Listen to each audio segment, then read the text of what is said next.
আসসালামু আলাইকুম প্রিয় দর্শকবৃন্দ ভাইয়েরা, আশা করি আপনারা সবাই ভালো আছেন। আলহামদুলিল্লাহ আমিও ভালো আছি।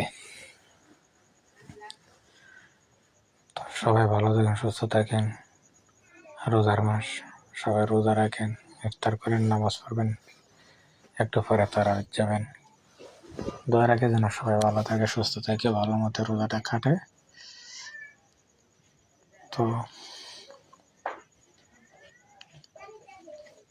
আমি কতক্ষণ আগে একটা দৃশ্য দেখলাম যে বাংলাদেশের গাড়ি রাস্তায় কিভাবে ফায়ার হয় এবং কিভাবে গাড়ি চলে।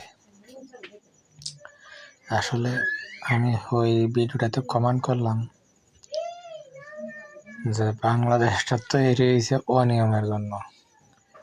আসলে বাংলাদেশ যেদিন থেকে আপনার স্বাধীন হয়ে বাংলাদেশ হয়েছে, এদিন থেকে নিয়ম শৃঙ্খলা কি বাঙালি বুঝে না। মানে কিছুদিন আগে রং সাইডে যাওয়ার কারণে 5 জন লোক জায়গাত মারা গেছে। তারপরে ওই জায়গাতে করা সিকিউরিটি, তারপরেও একটু জায়গা ঘুরে আসলে কিন্তু রাইট সাইড দিয়ে আসতে পারে, কিন্তু না, এরা এইখানেই করবে। কিন্তু আমরা বাঙালির কোনোদিন শিক্ষা হবে না, এই রং সাইড দিয়ে গাড়ি চালাবে। এজন্য বলছি, বাঙালির জন্মই হয়েছে অনিয়মের জন্য। কোনো নিয়ম শৃঙ্খলা ওদের নাই। আপনি আমি হয়তো কদিন, কিন্তু যদি ড্রাইভার যারা প্রকৃত চালক তারা যদি না বুঝে, রাস্তার আইন কানুন যদি না মানে, তো ঠিক না। কারণ কিছুদিন আগে একটা ছেলে মই দিয়া রাস্তা পার হওয়ার জন্য ও অ্যারেস্ট হয়েছে। কিন্তু বড় বড় গাড়ি যেমন ধরেন বাস, কোচ, এগুলা যখন আপনার নিয়ম না মানে রাস্তার মধ্যে গাড়ি ঘুরানো হয়, এমনকি আপনার রং সাইড দিয়ে চলা হয়, এইগুলার জন্য অ্যারেস্ট হয় না, এগুলো আইন ভঙ্গ হয় না। কারণ মূলত এগুলার জন্য কিন্তু অ্যাক্সিডেন্ট হয়। মই দিয়া রাস্তা পার হয়েছে এটার পক্ষে আমি বলছি না, কিন্তু এটার যেমন অপরাধ সেটা তো অপরাধ। তো এটা যেন কেউ দেখে না। অটো, সিএনজি যে দিক দিয়ে পারছে সেই দিক দিয়ে চলতেছে, মানুষের কোনো মূল্যই নাই। আরে তারা রং সাইডে চলার কারণে একটা অ্যাক্সিডেন্ট হলো, তখন যাত্রী থাকে, এটাতে থাকে, মানুষ এটাতে থাকে, অনেকগুলা মানুষ মারা যায়। আর একটা মানুষের জীবন কি মূল্য নাই? রং তারা সময়ের মূল্যটা বেশি, জীবনের মূল্য নাই। একটু হয়তো বেশি নয়, 2-4 মিনিট দেরি হয়, বেশি নয়। একটু জায়গা ঘুরে আসলে কিন্তু রেড সাইড দিয়ে আওয়াজ হয়। ওরা একটু জায়গা ঘুরতে রাজি না, রং সাইডে গিয়ে জীবন দিতে রাজি। এটাকে বলে আমরা বাঙালি। এই জন্যই বলি আমি বারবার, বাংলাদেশটার জন্মের পর থেকে অনিয়ম চলতেছে। বাংলাদেশের আইন প্রশাসন ঠিক নাই, এই কারণে বাংলাদেশের আজকে এই দুর্গতি। শত শত মানুষ মারা যাচ্ছে অনিয়মের কারণে। নিয়ম শৃঙ্খলা মান্য চলে না বিদায় আজকের এই মানুষের দুর্গতি এবং অ্যাক্সিডেন্ট বাড়ছে। আমাদের গ্রাম অঞ্চলে বেশিরভাগ দেখা যায় অটো রিক্সা।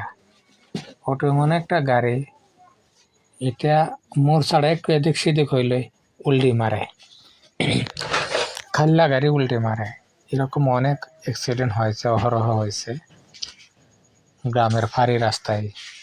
আর বিশেষ করে অটো একটা গাড়ি এখন দেখছি দাঁড়িয়ে রয়েছে, ফুট করে আবার টান মারে, অ্যাক্সিডেন্টটা হয় এভাবেই। আর অটো আর মোটর সাইকেল প্রায় সময় অ্যাক্সিডেন্ট হইতে থাকে। একটা মোটর সাইকেল সাইডে কারা হারাতে রাখছে, অটোটা মানে যেখানে হেরা পারে এখানেই ব্রেক, মানে রাস্তা বদল করে গাড়ি ঘুরা, তো ঘুরাইতে গিয়ে পিছে নিয়ে ওই তো মোটর সাইকেলের আগায়া কতটার মোটর সাইকেলে স্ট্যান্ড ভাঙছে, কত গাড়িরই নিয়ে লাগাইছে। অটো, সিএনজি, মোটর সাইকেল এই অ্যাক্সিডেন্টটাই প্রচুর হয়।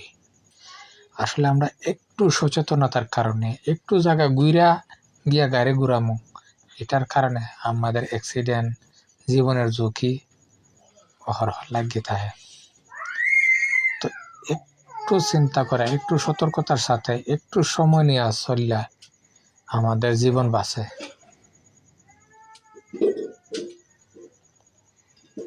কি বলবো, মেধা সবারই আছে, কাজে লাগানোর জন্য নাই। এই জন্য বলি বাংলাদেশটা তৈরি হয়েছে অনিয়ম করার জন্য। আমরা মানুষ, কিছু ড্রাইভার, কিছু ভ্যান চালক আছে সারাদিন হর্ন বাজাবেন কিন্তু রাস্তা দেবে না। হেরা একটু পরিশ্রম করে, তো যেমন ধরেন ধান টানে, বিভিন্ন মালপত্র টানে, হেরার সাথে কথাটা কইলেই রাস্তার কুকুর যেমন গেউ গেউ করে, ভ্যান ড্রাইভাররা এরকম কুকুরের মতো, ওদের সাথে রাও করার, রাস্তার কুত্তার সাথে রাও করার সমান নিজেকে। কারণ এরকম অহরহ দেখতাছি ভাই হইতাছে, এই কারণে আজকে বলছি। তো সবাইকে আমি বলে নাই, কিছু নেচার খারাপ কুত্তা আছে, কুত্তাদের জন্য আজকে আমি লাইফে এসব বলতে হইতেছে। তো যারা মনে কষ্ট দিয়ে থাকলে ক্ষমা দৃষ্টিতে দেখবেন। তো সবাই একটু সতর্কভাবে চলবেন, গাড়ি ঘোড়া একটু নিয়ম মান্য চালান, ইনশাল্লাহ মৃত্যুর হার কমবে, অ্যাক্সিডেন্টের হার কমবে। তো সবাই ভালো থাকেন, সুস্থ থাকেন। আল্লাহ হাফেজ, আসসালামু আলাইকুম।